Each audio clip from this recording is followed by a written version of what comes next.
Dian berlari menuju lorong di dalam indekosnya. Menurut pengakuannya, lorong tersebut terasa sangat panjang dan tidak berujung.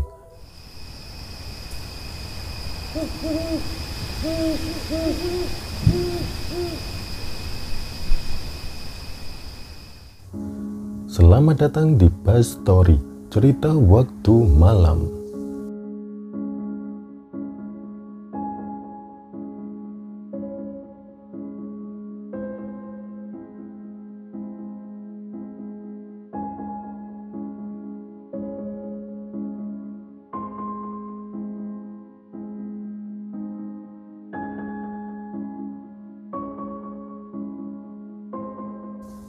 Ini adalah cerita mistis yang dialami oleh seorang perempuan yang menemukan gerbang menuju dunia lain dari dalam lorong indekosnya.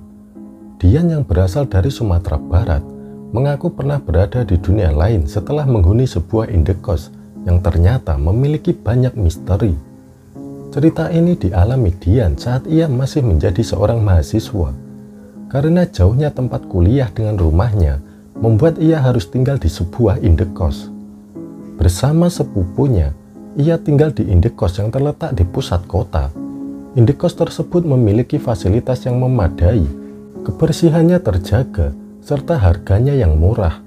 Indekos ini diperuntukkan hanya untuk perempuan. Pemiliknya sepasang suami istri yang sudah lanjut usia. Dian tidak memiliki sensitivitas terhadap hal-hal mistis. Namun, saat menghuni indekos tersebut, mengalami banyak kejadian yang aneh. Kejadian pertama kalinya terjadi di hari Minggu pukul 11 siang. Dian dan Dini, salah satu penghuni kos lain, siang itu melakukan kegiatan memasak.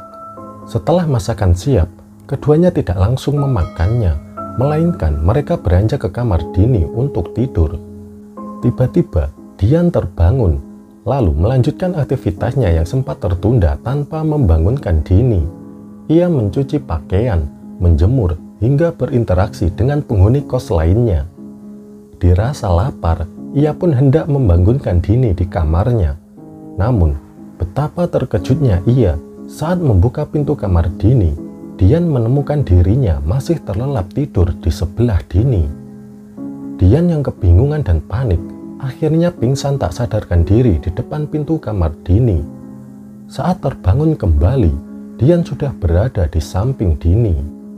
Ia berpikir yang dialaminya barusan hanya sebuah mimpi. Maka dari itu, Dian membangunkan Dini untuk kemudian melakukan aktivitas bersama-sama. Anehnya, Dian mengaku apa yang ia lakukan sama persis dengan apa yang ia jalani di dalam mimpi. Pikiran tersebut membuat dirinya tidak nyaman. Ia pun bergegas ke pantai untuk niat menenangkan pikiran. Ia kembali ke indekos saat waktu menjelang maghrib. Saat melewati pintu demi pintu penghuni kos lain, ia tiba-tiba mendengar suara tangisan perempuan yang ternyata berasal dari kamar Tina. Dian yang mendengarnya kemudian mendekat ke depan kamar Tina dan kemudian mencoba menenangkannya dari luar. Tina yang menyadari kehadiran Dian memberikan jawaban yang membuat Dian bergidik ngeri. "Masuk saja, Dek. Mau kan adik nemenin kakak selamanya? Kakak mau bunuh diri saja. Kakak nggak sanggup lagi," ucap Tina dari dalam kamar. Setelahnya, terdengar suara berisik barang-barang jatuh berserakan dari dalam kamar Tina. Dian yang panik segera menghampiri kamar Nita. Nita yang diberitahu bahwa rekannya ingin bunuh diri, langsung terkejut dan bersama-sama menghampiri kamar Tina. Keduanya berusaha membuka pintu kamar Tina yang terkunci. Sampai suatu ketika, Dian tersadar bahwa pintu tersebut terkunci dari luar, yang berarti penghuni sedang tidak berada di dalam kamar. Keduanya tercengang dan akhirnya memutuskan untuk menenangkan diri.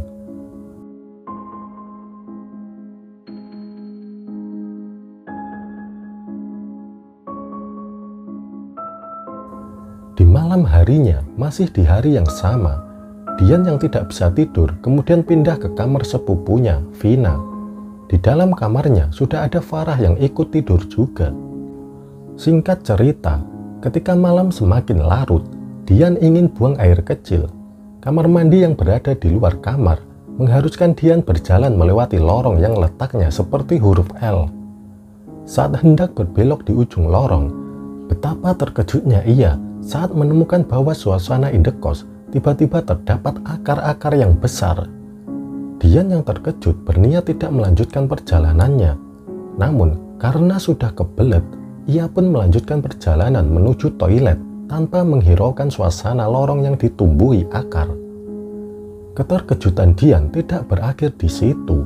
Saat memasuki toilet, suasana toilet tiba-tiba berubah seperti toilet zaman dahulu yang masih menggunakan bilik.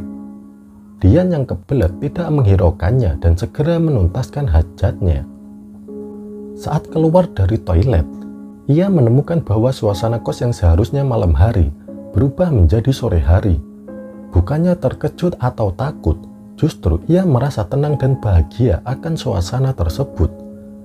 Mendengar banyaknya suara-suara orang berinteraksi, ia pun melanjutkan langkahnya untuk melihat keluar ke seliling kos. Ternyata ada pemukiman zaman dahulu beserta para manusianya juga. Dian yang tertarik untuk melihat-lihat melanjutkan perjalanannya, dan sampai suatu ketika ada seorang penjual gerobak mendatanginya sembari memperingatinya. "Jangan jauh-jauh mainnya, nanti kamu lupa jalan pulang," ucap penjual tersebut sembari tersenyum, kemudian perlahan mundur. Tiba-tiba terdengar suara gemuruh dari atas langit, yang kemudian saat itu juga suasana yang tadinya menenangkan berubah menjadi malam yang gelap. Dian yang mulai ketakutan kembali ke indekosnya dan menemukan sudah banyak orang berjejer di halaman indekosnya sambil memakan daging seorang manusia. Karena ketakutan, Dian berteriak meminta tolong, yang malah memancing perhatian orang-orang tersebut. Ia pun kemudian dikejar oleh sekelompok manusia yang berjalan merangkak. Dian berlari menuju lorong di dalam indekosnya. Menurut pengakuannya, lorong tersebut terasa sangat panjang dan tidak berujung. Hingga akhirnya, sampailah ia di depan pintu kamar Vina. Ketika pintu dibuka, Dian dikejutkan kembali dengan melihat pemandangan dirinya tengah memakan pecahan kaca. Dan di sampingnya ada Vina dan Farah yang menangis ketakutan akan ulahnya. Dian yang terkejut lalu berteriak-teriak kembali meminta perhatian dari ketiga orang tersebut. Kemudian, Dian yang sedang berjongkok memakan pecahan kaca meliriknya dan menjawab teriakannya. Udah pulang toh? Ucap Dian yang sedang berjongkok.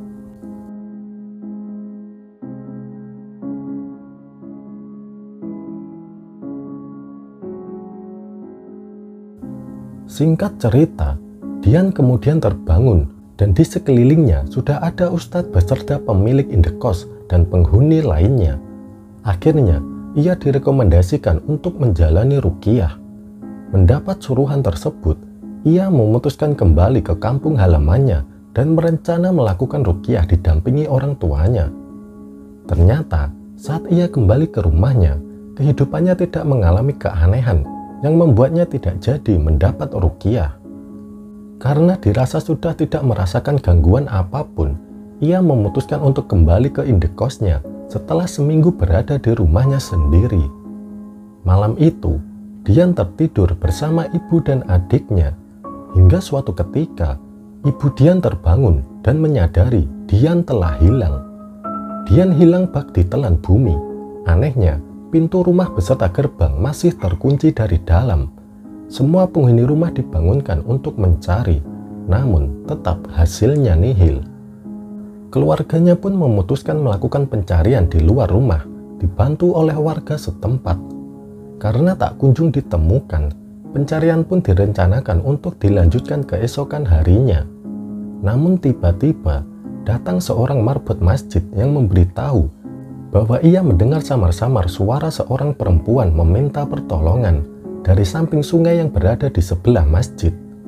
Dan benar saja, ada Dian yang tertutup matanya sedang berada di dalam kungkungan sebuah bambu di seberang sungai sebelah masjid. Proses penyelamatan pun sempat terkendala karena sulitnya menjangkau area tersebut. Hingga akhirnya Dian berhasil diselamatkan pagi harinya. dan kemudian dibawa ke rumah sakit untuk penanganan lanjutan. Menurut pengakuan Dian di dalam mimpinya, ia seperti dibawa menuju jalan setapak dan kemudian berakhir di dalam kungkungan bambu. Usut punya usut, ternyata penyebab Dian mengalami hal mistis seperti ini dikarenakan pemilik indekos yang dihuninya memiliki turunan ilmu hitam dari keluarganya. Setelah apa yang terjadi pada Dian membuat penghuni lainnya memutuskan untuk pindah dari indekos tersebut. Hingga kini, kabar terakhir di tahun 2022, Pak Sutri pemilik indekos tersebut dikabarkan telah meninggal dunia.